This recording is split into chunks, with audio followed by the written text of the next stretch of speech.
the Cocoa Gallium Lithium Uranium Playbook, Building Lasting Power Through Value-Added Resources. Africa's resource wealth has long been a double-edged sword, immense potential trapped in cycles of raw exports, price volatility, and limited local value capture. The Cocoa Gallium Lithium Uranium Playbook offers a structured alternative, a repeatable framework that starts with concrete assets in Ghana and West Africa and scales continent-wide through disciplined capability building. At its heart, the playbook rests on a clear principle. True leverage comes not from possessing raw materials, but from mastering their transformation into high-value, knowledge-intensive outputs.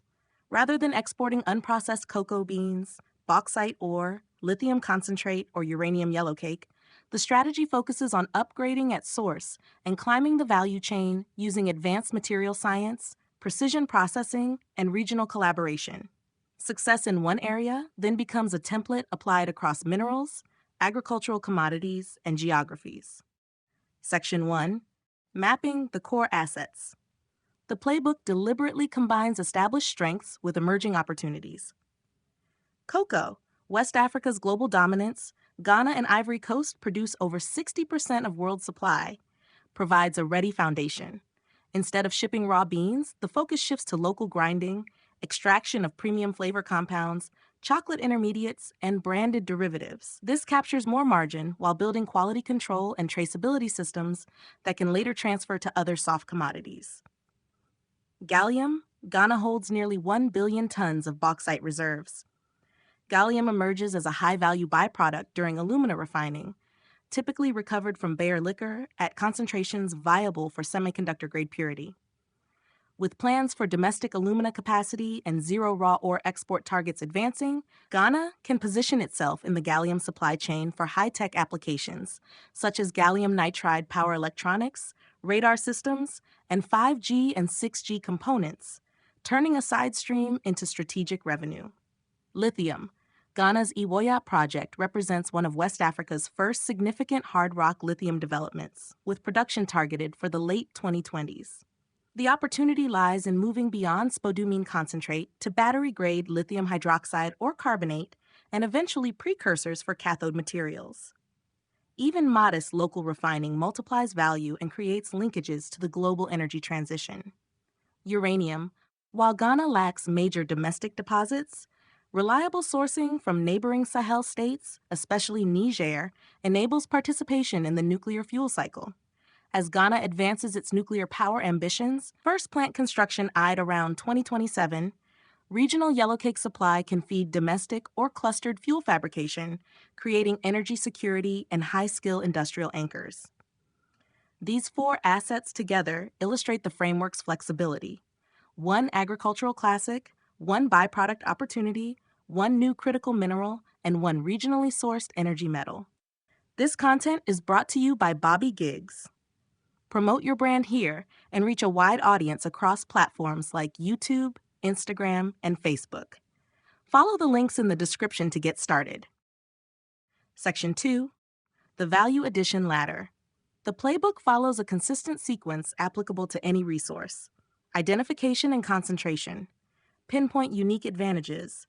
Madagascar's vanilla is a perfect parallel. Its distinctive bourbon profile and near monopoly on natural supply offer similar geographic leverage. Advanced processing at source. Deploy material science techniques, solvent extraction for cocoa flavors, ion exchange or closed-loop recovery for gallium, chemical purification for lithium chemicals, and controlled conversion for uranium intermediates. Midstream refining and integration. Build capacity for higher purity outputs, precursors, and alloys, supported by reliable energy, skills training, and quality standards. Downstream leverage. Move into components, magnets, semiconductors, battery materials, nuclear fuel elements, or branded consumer products, aiming for the pricing power and technical know-how that define real influence. Replication and scaling. Document governance models, environmental protocols, financing structures, and talent pipelines, then transfer the blueprint to new resources and countries. Regional collaboration is essential. Nigeria's Dangote refinery already supplies refined fuels across West Africa. The same logic applies to clustered processing hubs, where one nation handles upstream concentration and another midstream or downstream steps under AFCFTA rules. Section 3. Guardrails for intergenerational responsibility. Any credible playbook must internalize environmental and social costs from day one.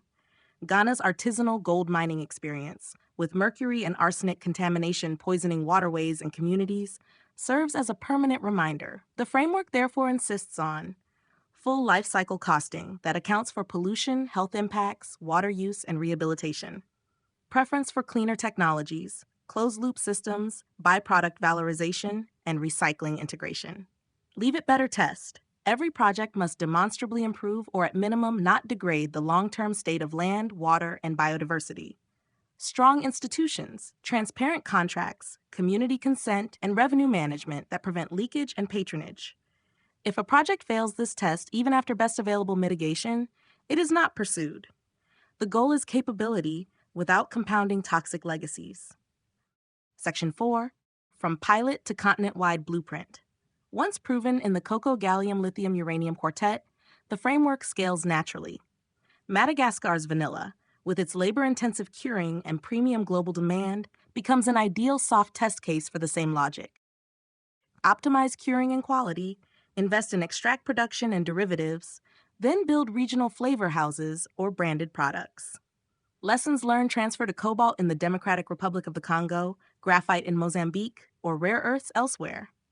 The ultimate outcome is not mere gross domestic product growth, but structural transformation, higher productivity jobs, science, technology, engineering, and mathematics skill ecosystems, reduced vulnerability to commodity cycles, and genuine influence over supply chain terms. China's rare earth dominance shows what vertical integration can achieve. The African version adapts this with stronger environmental and regional solidarity safeguards. This playbook is pragmatic rather than ideological. It recognizes that materials will still be needed for the energy transition and modern technologies, yet insists they be handled through knowledge, science, and responsibility rather than extraction alone.